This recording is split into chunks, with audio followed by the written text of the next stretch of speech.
দর্শক দেখতে পাচ্ছেন হাজারো নারী পুরুষ মিলে যে সাঁওতাল যে বাড়ি ভাঙচুরের যে ঘটনাকে কেন্দ্র করে বর্তমান চেয়ারম্যানকে আইনের আওতায় নিয়ে তাকে কারাবন্দী করেছে এবং তার মুক্তির দাবিতে হাজারো পুরুষ এবং মহিলা তারা রাস্তায় নেমে পড়ছে যে মুক্তির দাবিতে।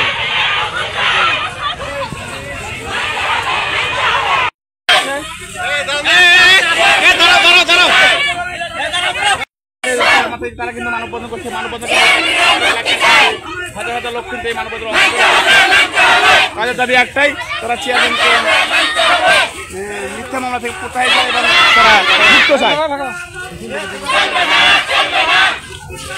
বাচ্চাগুলো